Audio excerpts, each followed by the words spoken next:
사랑하는 식구 여러분, 안녕하십니까? 잘 주무셨습니까? 반갑습니다. 오늘은 전지인 잠부모님 천주 성화 11주년입니다. 어젯밤부터 연전식 대교회자님과 박양면 대교회자님께서 HG 천주 전보 수령원 대선정에서 진행하는 점심원 특별 철야 전성과 겸배 기념식에 참석하셨습니다. 오늘도 거기서 일정이 있으셔서 많이 부족하지만 대신 사회를 맡게 된 하마야 나오코 선교사입니다. 1100 11년 7월 17일 양력 2023년 9월 1일 남해안주 참사랑 가정교회 아침 훈독전선 81일째를 시작하겠습니다. 천지인 잠부모님께 겸배 올리겠습니다. 차려! 천지인 잠부모님께 겸배. 바로 가전면세 제장하겠습니다. 가전면세 1. 천일구 주인 우리 가정은 참 사랑을 중심하고 고향 땅을 찾아 본연의 잔조 이상인 지산천국과 전산천국을 창공할 것을 맹세하나이다. 2. 천일국 주인 우리 가정은 참 사랑을 중심하고 하늘 부모님과 참 부모님을 모시어 천주의 대표적 가정이 되며 중심적 가정이 되어 가정에서는 효자, 국가에서는 춘신, 세계에서는 성인, 천주에서는 선자의 가정의 도리를 완성할 것을 맹세하나이다. 3. 천일국 주인 우리 가정은 참 사랑을 중심하고 4대 심정권과 3대 왕권과 환족권을 완성할 것을 맹세하나이다. 4. 천일국 주인 우리 가정은 참 사랑을 중심하고 하늘 부모님의 찬조 이상인 천주 대가족을 형성하여 자유와 평화와 통일과 행복의 세계를 완성할 것을 맹세하나이다. 5. 천일국 주인 우리 가정은 참 사랑을 중심하고 매일 주체적 천산세계에 와 대산적 지산세계의 통일을 향해 전진적 발전을 촉진할 것을 맹세하나이다. 6. 천일국 주인 우리 가정은 참 사랑을 중심하고 하늘 부모님과 참 부모님의 대신 가정으로서 천운을 움직이는 가정이 되어 하늘의 축복을 주변에 연결을 시키는 가정을 완성할 것을 맹세하나이다. 7. 천일국 주인 우리 가정은 참 사랑을 중심하고 본연의 혈통과 연결된 위하는 생활을 통하여 신전 문화세계를 완성할 것을 맹세하나이다. 8. 천일국 주인 우리 가정은 참 사랑을 중심하고 천일국 시대를 맞이하여 절대신앙, 절대사랑, 절대복종으로 신의의 일제 이상을 이루어 지산천국과 전산천국의 해방권과 석방권을 완성할 것을 맹세하나이다.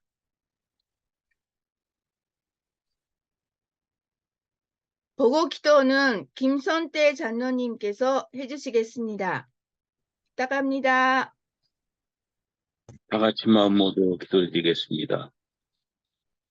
존귀하신 하늘 부모님, 승리하옵신 평화의 왕 천지인 참 부모님, 1111년 철력 7월 17일 이 귀한 한날은 참 아버님께서 성하신 지 11번째 맞이하는 천주 성화 대축제 대역사의 한날이옵니다.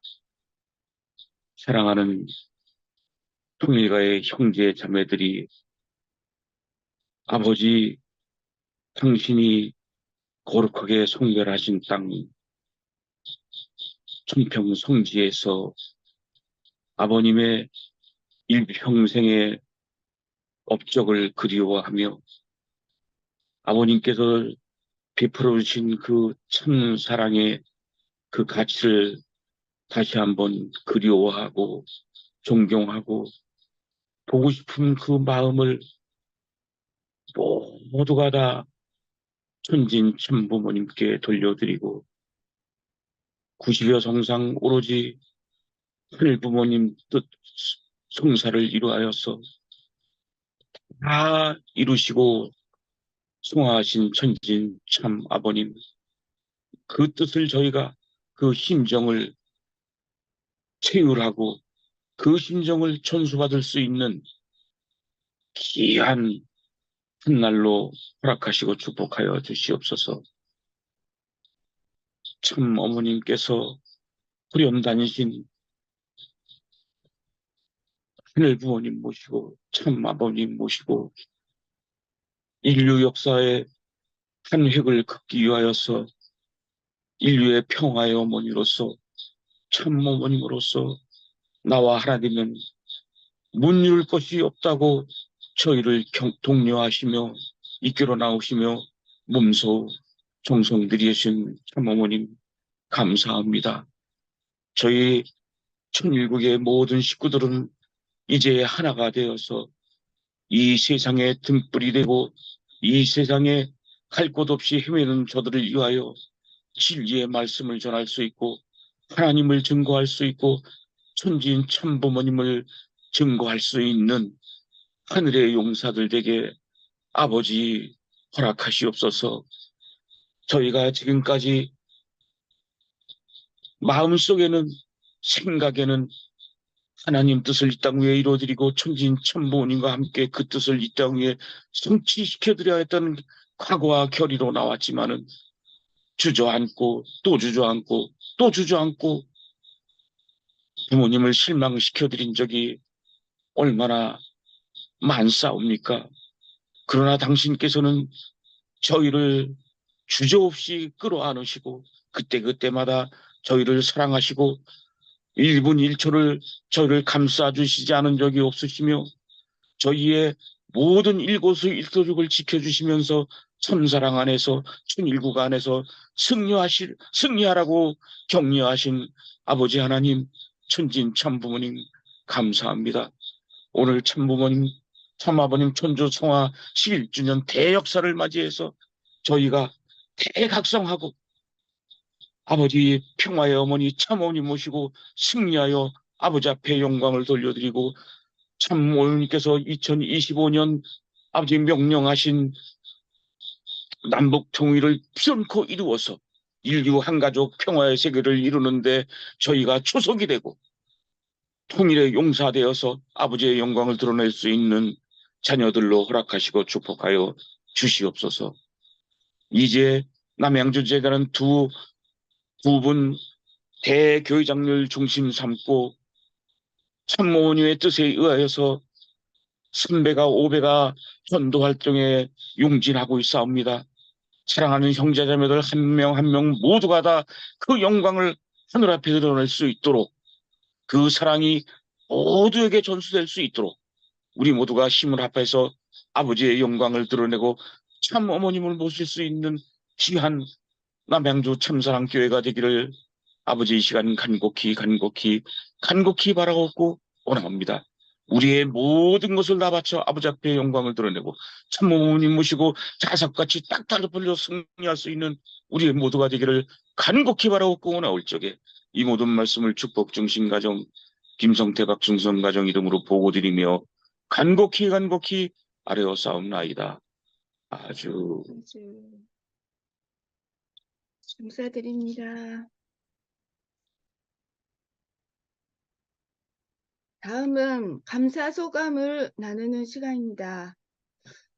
이윤전 식구님 들어오셨습니까? 오셨네. 이윤전 식구님 네. 감사 소감 부탁드립니다. 네.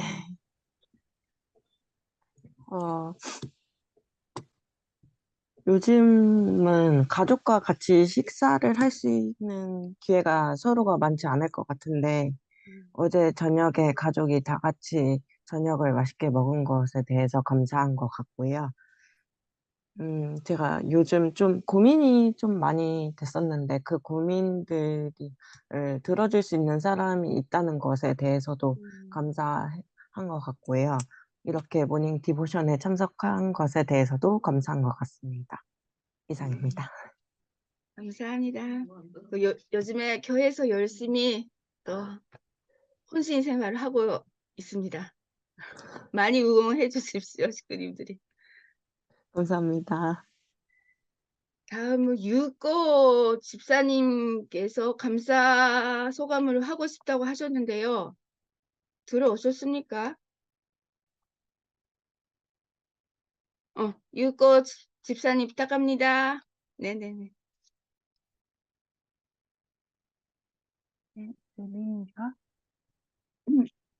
들려요? 좀 크게 해주셔야 돼요. 네. 들리니까? 네네. 네. 음.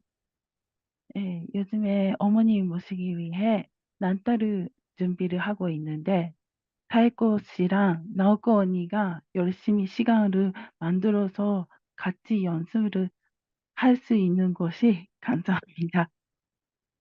또 하나가 있는데 또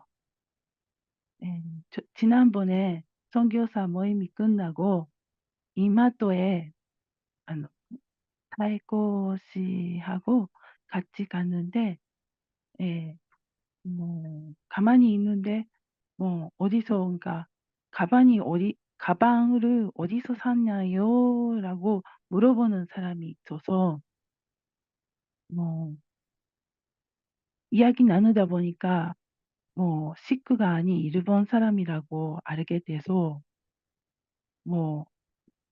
저희가 나프킨 아트를 만드는 곳이라고 이야기를 했는데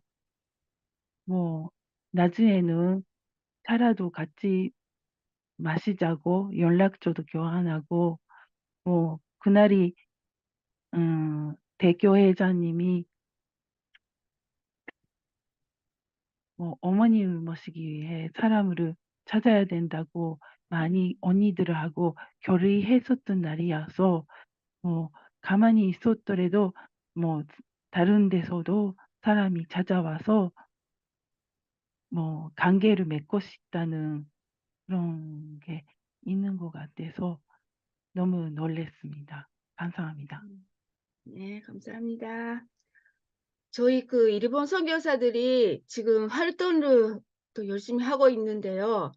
진짜 그 연계해서 준비하고 있는 거를 실제로 이렇게 돌아다니면 많이 느끼고 있습니다. 그러니까 많이 또 세계적으로 기도도 많이 해주시고 권사님들이 장로님들이 다 이렇게 기도를 해주시는 덕분에 저희가 진짜 그 활동을 소홀하게 하고 있다는 것을 많이 느낍니다. 감사합니다. 오늘은 연조식 대교회장님께서 미리 말씀을 녹화해 주셨습니다. 큰 박수로 연전식 대교회장님을 모시겠습니다. 사랑하는 남양주 참사랑 가정교회 식구 여러분, 오늘도 조국 광복과 참어머님의 성수부강을 위해서 한국뿐만 아니라 전 세계에서 정성을 들여주시는 천일국 식구 여러분, 안녕하세요. 오하요 고자이마스. 오늘은 9월 1일 문선명 천지인 참부모 천주성화 11주년이 되는 날입니다.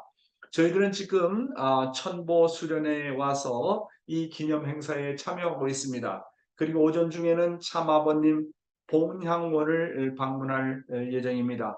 많은 식구들이 지금 참석하고 있는데요. 여러분, 참아버님이 그립습니까? 우리는 잘 모르지만 참아버님은 지금 자유로운 몸을 가지시고 지상 세계를 두루두루 다니시면서 인류의 복귀와 조국 광복을 위해서 우리를 돕고 계실 것입니다. 영계에 계신 참아버님의 소원이 있다면 무엇이라고 생각하십니까? 참아버님은 지상에 있는 모든 식구들이 참 어머님과 하나가 되어서 조국 광복을 반드시 이루어달라고 부탁하실 것입니다. 그리고 오늘은 제3회 40일 훈독 정성을 드리는 첫날이 되겠습니다. 다가오는 9월 24일에는 참사랑 축제 500명 예배를 보는 날이기도 합니다. 여러분들께서 많은 정성과 사랑을 투입해서 남양주 교회에서 신기록을 세워가지고 하늘 부모님과 참 부모님께 기쁨과 영광을 돌려드리는 그런 날을 맞이하셨으면 좋겠습니다. 그러면 참 어머님의 말씀을 먼저 분독하도록 하겠습니다. 오늘은 참 어머님의 자서전 말씀 가운데 224쪽과 225쪽에 나오는 내용이 되겠습니다. 동토의 왕국을 무너뜨린 대담한 발걸음이라는 부분을 분독하겠습니다. 고르바초프와의 만남이 이루어지고 1년 후 소련 공산당이 해체되고 동토의 왕국은 역사의 뒤안길로 사라졌습니다. 1917년 볼셰비키 혁명 이래 70여 년 동안 세계의 3분의 2 이상을 차지하면서 수억의 인류를 피 흘리게 하고 공포 속으로 몰아넣었던 공산주의의 종주국 소련이 드디어 그 붉은 깃발을 내렸습니다. 이것은 하나님을 부정하는 무신론의 세계관이 패망했다는 뜻입니다. 나아가 갈등과 투쟁 그리고 증오의 철학이 한계를 드러낸 것이며 공산당의 독재 체제가 파멸을 선언한 것이었습니다. 뒤돌아보면 우리 부부의 소련 입국과 고르바초프와의 만남은 살아오는 판 위를 걷는 것 같은 일생일대의 모험이었습니다. 그러나 공산주의가 그 힘을 잃어 세계의 판도가 바뀌는데 결정적인 역할을 했습니다. 고르바초프와의 회담을 마친 후 우리는 장차 변화할 세계에서 평화를 실제적으로 이끌어 나갈 단체가 있어야 하겠다고 생각했습니다. 그 무렵 세계를 어둡게 하는 그림자는 종교의 쇠퇴와 도덕성의 상실 그리고 공산주의였습니다. 공산주의는 우리 부부의 50여 년에 걸친 노력으로 종주국 소련에서조차 폐기되는 운명에 처했습니다. 그러나 종교 문제는 무척이나 심각했습니다. 종교 지도자들이 풀어야 할 숙제는 분쟁을 막고 피폐해져 가는 종교를 어떻게 다시 삶의 나침반으로 만드냐 하는 것이었습니다. 그 바탕 위에서 도덕성을 회복해 나가야 했습니다. 우리는 이를 위해 120개 나라를 순회하면서 천주평화연합 UPF를 창설했습니다. 진정한 평화 세계를 일구기 위해 땀 흘리는 사람들과 단체를 하나로 묶어서 지구촌의 실핏줄이 되게 했습니다. 각계각층의 명망 있는 사람들이 우리의 뜻에 공감해 평화 대사가 되었습니다. 2001년 한국의 12개 도시에서 시작한 평화대사 활동은 곧 세계 곳곳으로 뻗어나갔습니다. 그들의 순수하고 뜻깊은 활동에 감명받아 이제는 160여 나라에서 100만 명이 넘는 평화대사들이 참된 평화를 뿌리내리기 위해 각 분야에서 여러 일들을 하고 있습니다. 또한 유엔의 경제사회 이사의 특별자문 지위를 받은 NGO가 되었습니다. 평화대사는 다양한 전문 분야의 사람들이 참여해 세계 구석구석의 평화를 실천하는 실핏줄입니다. 분쟁이 있는 곳, 가난으로 교육이 제대로 이루어지지 못하는 곳, 종교 갈등이 있는 곳, 질병으로 고통받지만 치료를 받지 못하는 사람들이 있는 곳을 찾아가 아픔을 치유하고 더 나은 삶을 살아갈 수 있도록 헌신하고 있습니다. 오늘은요, 천주평화연합의 창립의 의의와 사명에 대한 참아버님의 말씀을 공부하여 보는 시간을 가지도록 하겠습니다. 이 말씀은 2005년 9월 12일 뉴욕 링컨 센터에서 있었던 천주평화연합의 참부모님의 취임사의 일부가 되겠습니다. 저는 오늘 전 인류 앞에 새로운 국제기구인 천주평화연합의 창설을 선언합니다. 기존의 유엔을 새롭게 하고 평화를 위한 노력을 하늘에 바치는 유엔, 아벨형 유엔으로서 새로운 차원의 리더십을 제공하고 평화를 위한 삶에 끊임없이 투자하는 것이 미션입니다. 이제 이 두 세계의 세계의 아벨 왕국과 세계 가인 세계가 아벨 유엔의 입장에서 시작된 천주평화연합과 하나가 되어 한 몸이 되어야 합니다. 이 땅에 평화로운 세상을 만들기 위해서는 종교와 민족을 초월한 차원에서 모든 국경과 장벽을 허물어야 됩니다. 그래야 모든 인류가 본래의 창조 이상세계로 들어갈 수 있다는 사실을 상기시켜 드리고 싶습니다.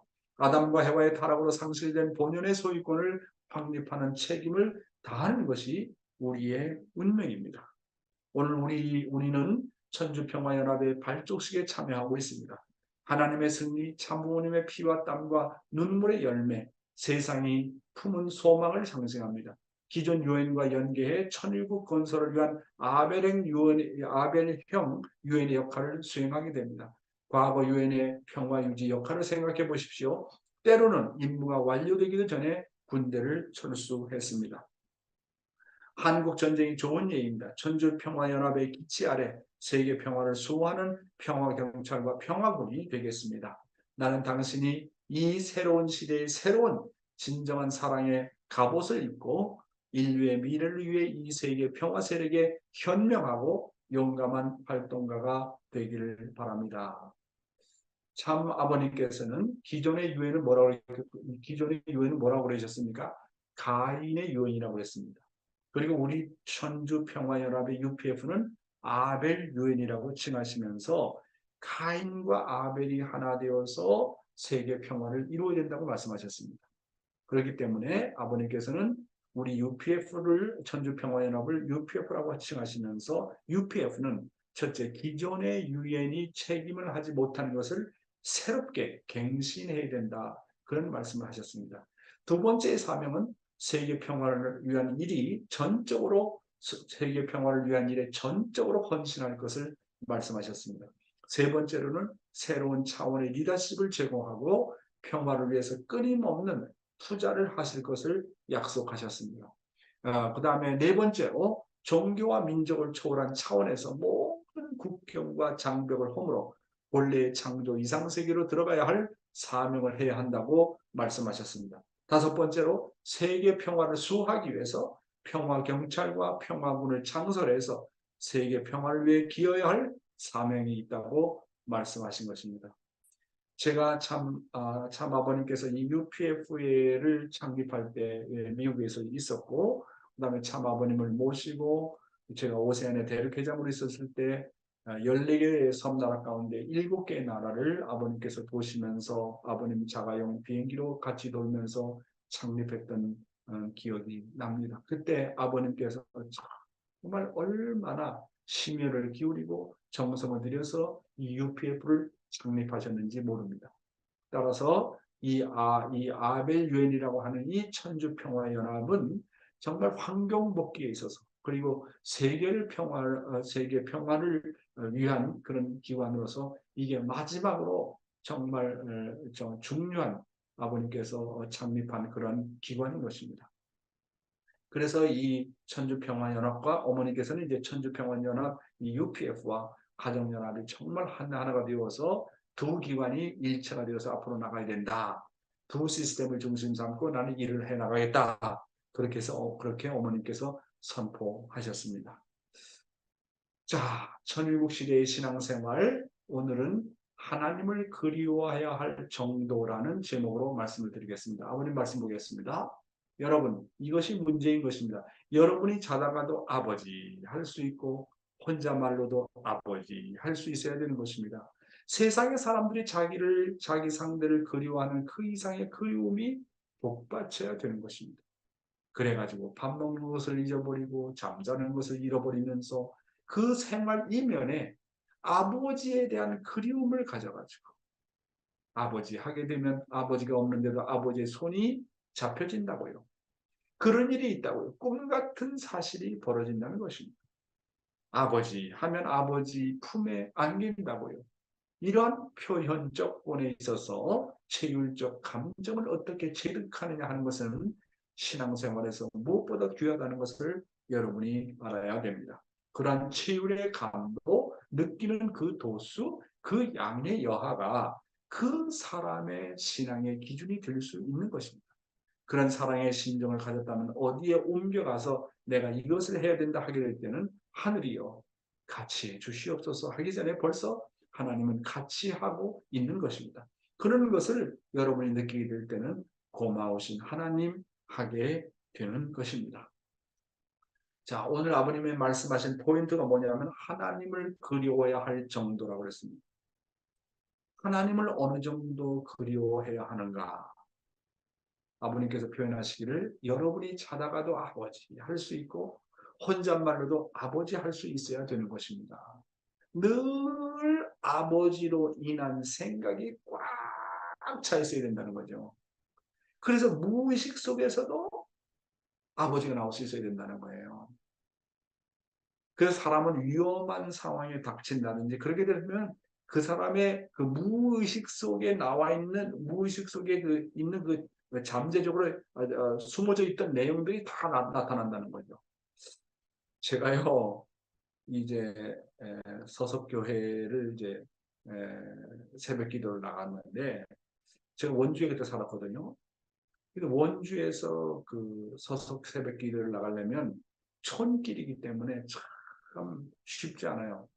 제가 운전도 뭐 잘 못하는 것도 물론 있지만은 새벽 이제 2시 반 정도면 일어나서 이제 차를 몰고 그 서석교회까지 가는 데는 약 한 50분 정도 걸려요. 근데 그날따라 비가 오고 비가 온 뒤에다가 눈이 왔어요. 그래가지고 아주 천천히 성가를 틀어놓고 아주 천천히 갔습니다. 근데 거의 도착해가지고 이제 다리를 건너야 되는데 그 다리가 아주 90도 가까이 급 커브를 돌아야 돼요. 그래서 조금 커브를 돌았는데 그 얼음길에 미끄러지면서 다리 위에서 차가 떨어졌어요.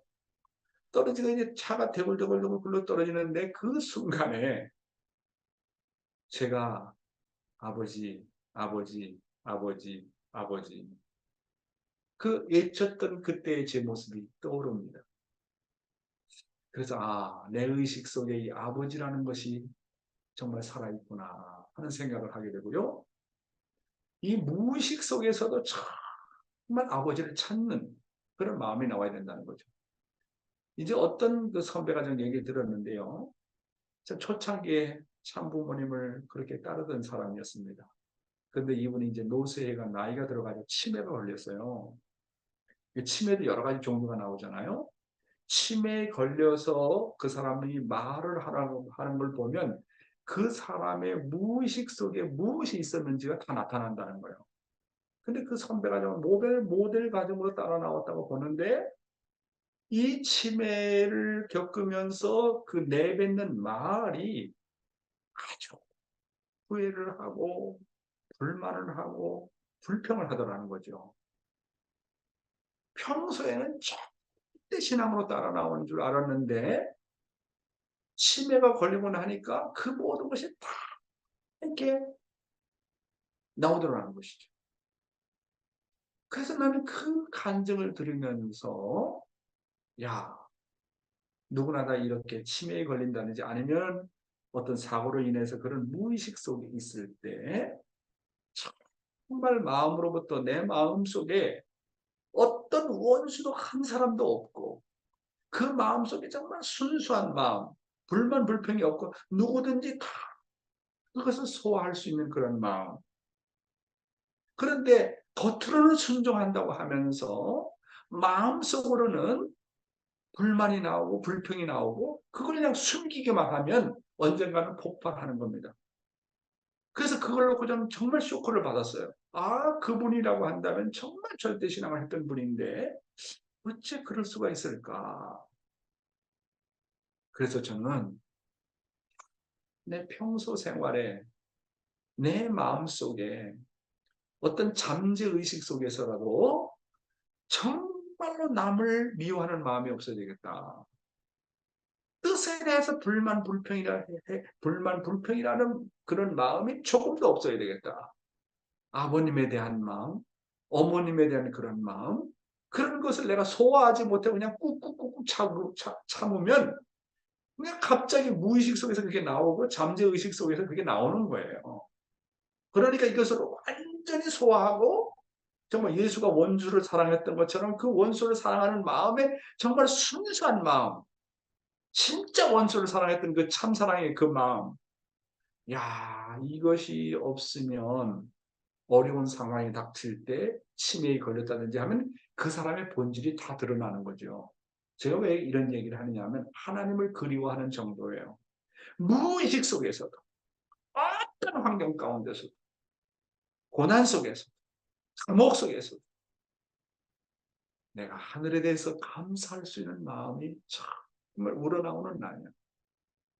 하나님에 대해서 난 불만이 없는 날이야. 아버님에 대해서 섭섭한 마음이 없는 나냐. 어머님에 대해서 이러쿵저러쿵 말하는 나는 아니냐. 내 마음이 깨끗해져서 그 모든 것이 없는 그런 순수한 상태가 아니면 안 되겠다 하는 생각이 들어가는 겁니다.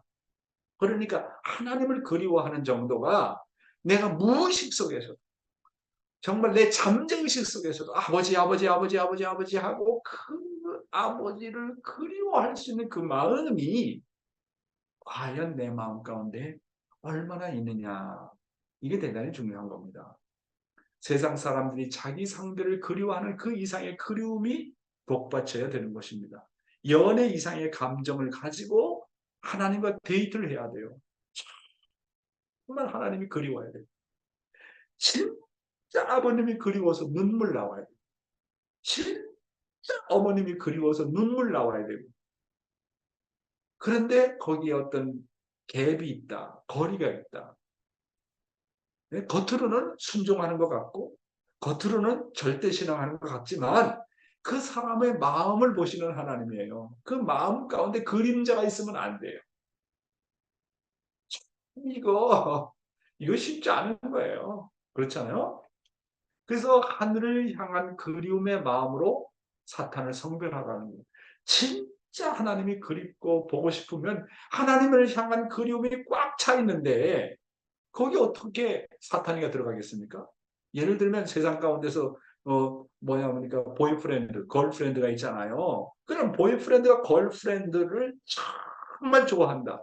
그 사람밖에 없다. 그 사람 생각으로 꽉 차 있는데 다른 남자가 들어오고 다른 여자가 들어오겠습니까? 마찬가지로 우리가 하나님을 향한 그리움으로 꽉 차 있으면 참부모님을 향한 그리움으로 꽉 차 있으면 거기는 사탄이 들어올 틈이 없다는 거예요. 그러니까 그리운 마음은 이게 진짜 마음이기 때문에 거기는 사탄이 참소할 수 없다는 거예요. 그러니까 그런 그리운 마음을 갖지 않으면 심정세계에 들어가지 못한다는 거예요. 그러니 심정세계에 들어간다는 게 얼마나 어려운 거예요. 그렇잖아요. 그래서 그리움을 자아내기 위해서 자기가 자기를 그리워하는 사람 한번 생각해 보세요. 여러분의 조카라든지 여러분의 아들, 딸이라든지 여러분의 손자라든지 어머니라든지 아버지라든지. 저는 솔직히 말씀드리면 제일 그리워하는 사람이 아버님입니다. 아버님. 하나님보다도 아버님. 아버님하고 참 정들었던 거. 그냥 아버님 하면 눈물이 나와. 여러분, 하늘을 향한 그리움이 가득 차면요. 다른 어떤 것도 들어올 수 없어요. 이게 완성한 사람이 되는 비결이고 심정이 사람이 되는 비결이라고 하지 않습니까? 오늘 우리 아버님께서 성하신 지 11주년이 돼요. 아버님 생각하면 정말 그리워요. 정말 보고 싶어요. 내가 아버님에 대한 이런 그리움이 이 그리운 마음을 갖고 어머님을 더 사랑해야 되겠다. 그런 생각을 보게 됩니다.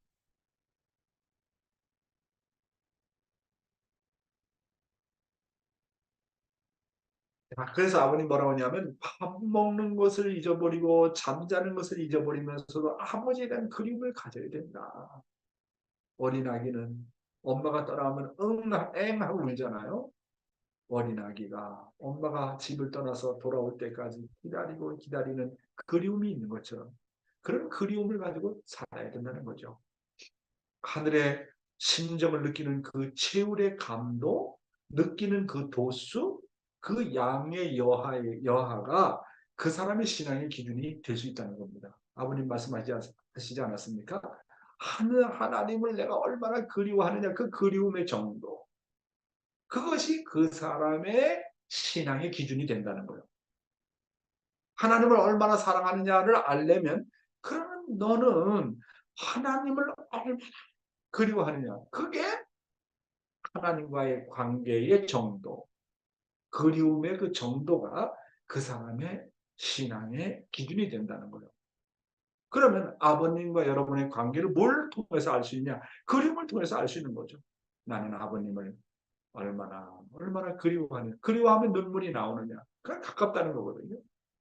그럼 불쌍한 어머님이 저렇게 이제 모든 책임을 짊어지고 나가는 그런 어머님을 생각할 때 어머님에 대한 눈물이 나오느냐. 부부가 정말로 사랑한다. 근데 멀리 떨어져 있다. 그러면 남편을 생각하면 눈물이 나와야 되고 아내를 생각하면 눈물이 나와야 되고 자식이 멀리 떨어져 있다. 그럼 그 자식이 너무나도 보고 싶어가지고 그리워하면 눈물이 나와야 된다는 겁니다. 여러분, 물질을 더 그리워합니까? 육의 욕망을 더 그리워합니까? 아니면 하나님을 더 그리워합니까? 천국의 세계는 그리움의 세계라는 거. 참, 난 그래서 우리 아버님 사랑해요. 이런 말씀을 하신 우리 아버님이 당신이 그렇게 생활을 해왔거든요. 밥 먹는 것도 잊어버리고 잠자는 것도 잊어버리고 아버지에 대한 그리움으로 사무쳐 산 사람이 누구냐? 우리 아버지입니다. 이 사진 보세요. 우리 아버지가 지금 누구를 그리워하고 있겠습니까? 무슨 생각을 하고 있겠나 한번 생각해 보세요. 아버님은요, 그리움의 실체입니다. 그렇잖아요? 성화한 지 11주년이 됐지만 아버님을 향한 그리움이 몰려오지 않습니까? 저는 이제 오늘 이런 마음을 갖고 본향원에 가서 참배를 할 겁니다. 자, 오늘의 생명의 말씀은 어떤 사람이 하나님이 함께 할 수 있는 사람인가 하는 그런 내용이 되겠습니다. 어떤 사람이 과연 하나님이 함께 할 수 있는 사람인가? 믿을 수 있는 사람인가? 하나님이 믿을 수 있는 사람은 어떤 사람인가 하는 것입니다. 자, 하나님이 믿을 수 있는 사람은 어떤 사람인가? 그런 사람은요, 내 마음이 하나님의 마음이요, 하나님의 마음이 내 마음이다 라고 할 수 있는 사람이라고 하셨습니다. 심정적으로도 내 심정이 하늘의 심정이고 내 심정이 하늘의 심정이라 할 수 있는 사람이다. 곧 내가 하나님이라 할 수 있는 사람이라고 하셨습니다.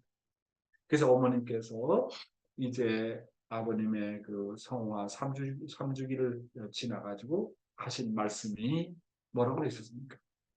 아버님의 생각이 내 생각이었고 내 생각이 아버님의 생각이었다라고 말씀하시지 않습니까? 자, 여기 오늘 제목이 하나님이 믿을 수 있는 사람은 어떤 사람인가? 믿음의 기대라는 건 뭐냐 하면 믿음의 기대는 한마디로 얘기해서 하나님이 믿을 수 있는 사람을 말하는 거예요. 내가 믿음의 기대가 잡혔다. 내가 믿음의 기대가 있다는 말은 하나님이 과연 얼마나 믿을 수 있는 사람이냐 하는 것입니다. 그래서 하나님이 여러분을 보실 때 과연 저 녀석을 믿을 수 있다. 배반하지 않을 놈이다. 죽을 때까지 끝까지 뜻을 따라갈 놈이다. 하늘이 그렇게 믿을 수 있는 사람입니까? 아닙니까? 예수님께서 나를 본 자는 하나님을 보았거늘 어찌해서 하나님을 보여달라고 하느냐고 하셨습니다. 또한 예수님은 자신으로 말미암지 않고는 결단코 하늘 앞에 갈 자가 없다고 하셨습니다. 이것은 예수님이 하나님과 완전히 일체되었다는 말씀 아닙니까? 따라서 우리의 신앙생활에서도 늘 공적인 감정이 정착화되면 나는 내 자신이 아니라 내가 곧 하늘이 된다. 나를 괴롭힌 자는 곧 하나님을 괴롭히는 것이라고 느껴지는 자리까지 가야 하늘이 함께할 수 있는 사람이 된다고 하는 것입니다. 하늘 앞에 소유된 아들이 있으면 하늘은 심판권을 행사하신다는 거예요. 그러니까 믿을 수 있는 사람이죠. 하나님 앞에 소유된 아들이라는 것은 그만큼 하나님께서 믿음이 가는 사람입니다. 그런 사람은 선과 악을 심판하는 심판주가 되는 것입니다. 하나님의 대신자가 되려면 자기중심한 마음을 완전히 없애야 돼요. 악과 결코 타협이 있어서는 안 됩니다. 의로워야 됩니다. 악한 환경 가운데서도 그것을 극복할 수 있는 의로운 사람이 되어야 하나님이 믿을 수 있는 사람입니다. 욥은 모든 시련을 넘어섰습니다. 그래서 결국 하나님도 믿고 사탄도 믿을 수 있는 그런 사람이 되었습니다. 아브라함이 이삭을 제물로 드릴 때, 야, 저 녀석이 진짜 자기 아들, 100세 만에 얻은 아들을 죽이려고 하는구나. 그 결심 앞에 하늘이 손을 들고 발을 들고 손발 다 들었습니다. 하늘이 믿을 수 있는 아브라함이 되었습니다. 그렇지 않습니까? 이제는요, 참부모가 승리하셨기 때문에 고생할 때가 아니라고 말씀하셨습니다. 핍박을 받을 때가 아니라고 말씀하셨습니다. 이제는 하늘이 주도권을 행사할 수 있는 시대이기 때문에 선한 사람을 건드리면 그 즉시 그 상대가 심판을 받는 때가 왔다고 말씀하셨습니다. 나를 대신해서 선한 영들이 악한 사람을 심판하고 징계하는 역사가 벌어지는 때가 되었다고 말씀했습니다. 제가요, 고등학교 때 이제 6개월을 했는데, 이 친구, 못된 친구 하나가 얼마나 반대하는지, 그 사람이 아니에요. 누구한테 뒤집어 쓰였어요. 얼마나 나를 반대를 하는지. 그래서 참다 도저히 하루는 못 참아가지고 다른 것은 다 참겠는데 참부모님의 아버님의 성함을 운운하면서 막 욕을 하니까 참지 못하겠더라고. 내가 받는 핍박은 받겠는데 아버님을 놓고 이래라 저래라 하니까 참을 수가 없더라고요. 그래서 이제 수업이 끝나고 나서 강가에 가가지고 나는 내 일생에 싸워본 건 처음입니다. 그래서 싸움이 붙었어요. 그래서 내가 좀 덩치가 그때 컸었어요. 그래서 그놈을 때려 눕혀가지고 주먹을 한 대 내질렀는데 두 번 내질르다 하고 두 번을 때리려고 하니까 내 양심이 때리지 말라는 거예요. 그래서 한 번만 때려놓고 그냥 가만히 있으니까 야, 그래가지고 이제 나중에 후회를 많이 했죠. 그런데 일주일 후에 어떤 사건이 벌어지냐면 이 사람이 이제 자전거로 통학을 했는데 그때 이제 집에 가는 길에 오르막길입니다. 오르막길 가는데 큼큼한 오르막길을 가는데 위에서 트럭이 내려오고 이제 내 친구는 이제 자전거 타고 올라가다가 서로가 보지 못하고 부대껴 가지고 차에 치여서 죽었어요. 야, 그때 내가 얼마나 해결을 했는지 몰라요. 내가 그를 미워했기 때문에 그렇다. 진정으로 용서했더라면 그런 일이 없었을 텐데 아주 해결을 많이 했습니다. 그리고 이제 군대 갔는데 기독교 다니는 친구들이나 위에 상사들이 계속 통일교를 핍박하는 거예요. 그래서 그때도 가만히 있다가 아버님을 놓고 막 핍박하는데 그냥 막 대들었죠. 위에 사람한테. 어떻게 그렇게 인격 모독할 수 있냐. 그러니까 어떤 일이 벌어지는지 아십니까? 며칠 있다가 그 사람이 무슨 일을 잘못해가지고 군대 감방에 가더라고요. 그래서 참 내가 느낀 게 내가 나를 핍박하고 나를 못 살게 굴고 그러던 사람, 저 사람 저러면 안 될 텐데 하면 영계가 나타나서 다 징계한 걸 봤어요. 난 지금까지 뜻을 따라 나오면서 나를 좋지 않게 생각하고 나를 미워했던 사람들은 벌 받는 걸 봤다니까요. 야, 그래서 그때 느껴진 결론이 정말 사람을 미워하면 안 되겠구나. 그런 생각했습니다. 왜냐하면 방금 말씀했잖아요. 나를 대신해서 선한 영들이 악한 사람을 심판하고 징계하는 역사가 벌어지는 거예요. 그래서 내가 참지 못하면요, 그 연계가 벌어져요. 참다가 더 이상 참지 못할 상황이 되면 막 역사가 벌어지니까. 그러니까 아버님도 그러시잖아요. 아버님도 화를 못 낸대요. 식구들이 잘못해도. 화를 내면 징계 역사가 벌어지기 때문에 참고 이해하고 용서해야 된다고 아버님께서 말씀하시지 않았습니까? 그러니까 정말 아버님께서 말씀하신 것처럼 우리가 하나님 앞에 소유가 되고 하나님이 신뢰할 수 있는 사람이 되고 하나님을 믿을 수 있는 사람이 된다면 그 사람이 하늘 부모님을 대신하고 땅을 대신해서 선과 악을 심판하는 심판의 노릇까지 한다는 거 아닙니까? 그래서 하나님이 나를 믿을 수 있는 믿음의 기대는 자기를 위하는 마음보다도 남을 위하는 마음이 앞서야 됩니다. 내가 신앙생활에서 언제나 남을 먼저 생각하면 나는 믿음의 기대를 가진 사람입니다. 자기를 중심에서 살고 자기를 위하는 마음은 언제나 상대와 불화를 조성하고 주위로부터 불신을 당하게 됩니다. 그러니까 내가 남을 위해서 살게 되면 주위에서 나를 믿게 되고 나를 위해 주려고 하는 것입니다. 믿음의 기대는 남에게 많은 신세를 지어서 주위 사람들이 나를 믿어주는 환경을 만드는 것을 말합니다. 그래서 남이 필요로 여기는 사람이 되어야 됩니다. 그냥 있으나 마나 하는 사람이 되어서는 안 됩니다. 주위 사람들과 늘 주고받으면서 그들의 근심과 걱정을 나눌 수 있고 그들의 사정까지 통할 수 있는 인간관계를 만들어야 믿음의 기대가 생기게 됩니다. 여러분은 여러분 가정에서 믿음의 기대가 잡혀 있는 사람입니까? 신랑이 여러분을 신뢰할 수 있는 여러분입니까? 자녀가 여러분을 신뢰할 수 있습니까? 여러분의 부모가 여러분을 신뢰할 수 있습니까? 아니면 갈등이 많습니까? 그러면 교회에서 여러분을 신뢰할 수 있는 사람이 얼마나 됩니까? 하나님 앞에 신뢰를 받는 기대가 믿음의 기대인데 인간관계에서도 타인으로부터 이웃으로부터 가장 가까운 데 있는 사람으로부터 믿을 수 있는 사람이 되면 그 사람은 벌써 믿음의 기대가 잡힌 사람인 것입니다. 믿음의 기대를 이룬 가정은 불화가 없습니다. 왜냐하면 그 가정은 하늘의 사정을 중심하고 하나가 된 가정이기 때문에 그렇습니다. 이런 가정은 심정이 부활되고 서로 존경하며 그리워하게 되어서 실체 기대를 조성하게 됩니다. 예수님의 제자들은 예수님이 십자가에 돌아가기 전에 예수님 앞에 믿음의 기대가 되어드리지 못했습니다. 오죽했으면 예수님이 베드로에게 뭐라 하냐면 너는 나를 3번 부인한다고 하시지 않았습니까? 위쪽으로만 따라다녔지 예수가 믿을 수 있는 제자가 못 되었다는 거예요. 그러니까 예수님께서 베드로 보고 너는 나를 3번 부인할 거다.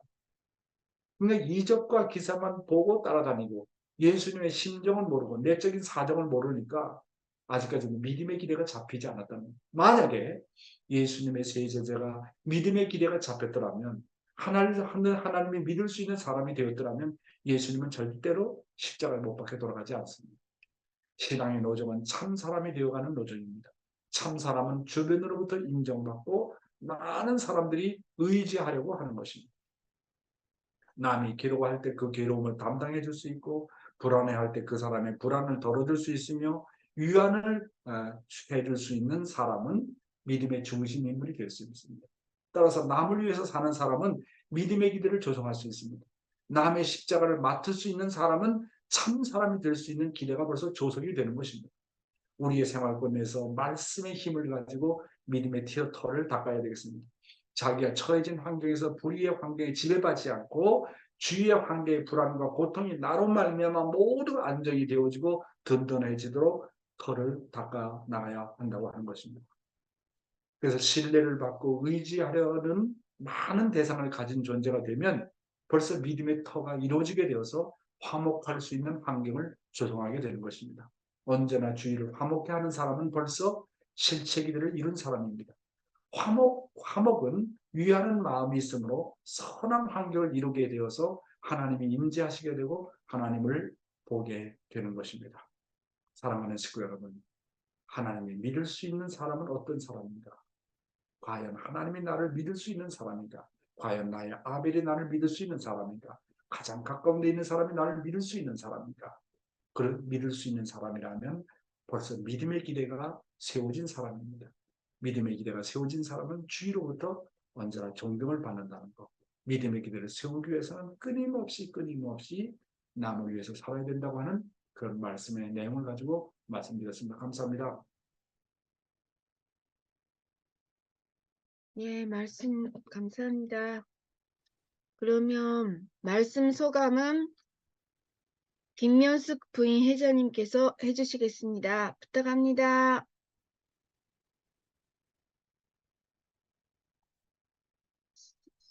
네, 안녕하세요. 오늘 말씀 중에서 언제나 남을 위해서 분위기를 조성하고 화목을 조성할 때 믿음의 기대가 형성된다. 이렇게 말씀하셨는데 저 자신을 볼 때는 그렇지 못할 때도 많았다 하면서 반성도 합니다. 이상입니다. 네, 감사합니다. 또 다른 분 말씀 소강 하시고 싶으신 분 안 계십니까?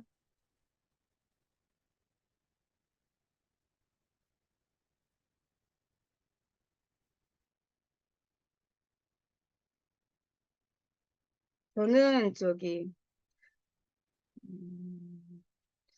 제가 또 사실 직장에서도 일본 사람이라는 이유로 그만두게 한 적이 있어요. 위 사람이. 근데 그거는 나중에 알았었는데요. 근데 그분이 또 아이고 암으로 걸리셨더라고요. 그래서 오늘 말씀 들으면서 제가 미워하는 마음이 있었기 때문에 그렇게 되셨구나 하고 또 느꼈습니다. 그러니까 그런 마음도 진짜 없애야 되는 거구나. 연소하고 마음속으로 진짜 깊이 연소하고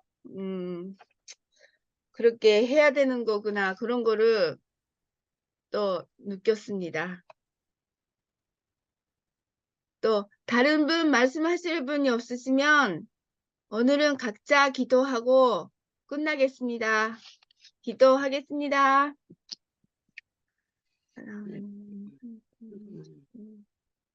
당신께서 항상 사랑해주시고 인도해 주신 아버님을 100% 20% 아버님을 닮아야만이 모든 사람을 용서하고 모든 사람을 사랑하고 아버님처럼 아버지 인간을 사랑해야 그들을 아버지 앞에 인도할 수 있는 걸 압니다. 시스템대로 생활 평가 속에서 저희들이 사랑하는 평화의 낙을 청설하시면서 내 아버님께서 아버지는 절대로 안 된다는 아버님 기운을 승리하기 위해서 것을 을 찾아볼 수 있습니다.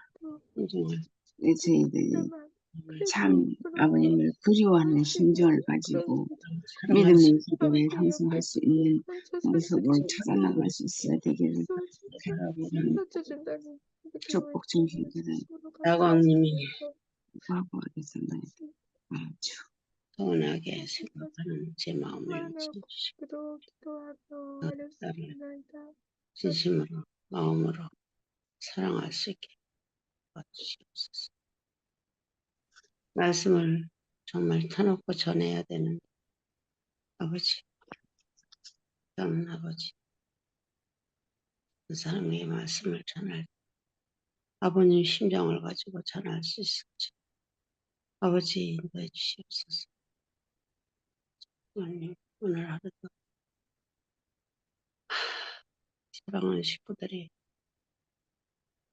청평 모여서 아버님을 기리고 있는 이 시간입니다. 네. 비롯해서 아직 23부인데요. 교회자님 여기 연전식 대교회장님도 들어와 계시는 것 같은데요. 어떻게 하시고 싶은 말씀이 있으십니까? 아, 죄송해요. 예, 사랑하는 식구 여러분, 감사합니다. 어제는요, 참 철야 정성을 들이면서 성화식에 참석했는데 아주 너무너무 은혜스러웠습니다. 비록 평화센터에서 하지 않았지만 왜 들어오냐? 모든 프로그램이 너무너무 좋았습니다. 하여튼 오늘 이제 본향원에 가게 되는데요. 본향원에 가서 아버님을 만난다고 생각하니까 마음이 너무너무 기쁘고 그리운 마음이 이렇게 솟아나옵니다. 오늘 사랑하는 식구 여러분들, 아버님을 오늘 하루 좀 다른 때보다도 많이 생각해 보시기 바랍니다. 참석해 준 여러분 다시 한번 감사드립니다. 네, 감사합니다. 그러면 오늘은 좀 일찍 6시 25분인데요. 끝나도 되겠습니까? 대교회장님. 네, 빨리 끝나서 좋습니다. 예, 감사합니다. 알겠습니다. 그러면 네. 오늘은 훈독회를 마치도록 하겠습니다. 네, 나부 감사합니다. 원장님 수고하셨습니다. 감사합니다.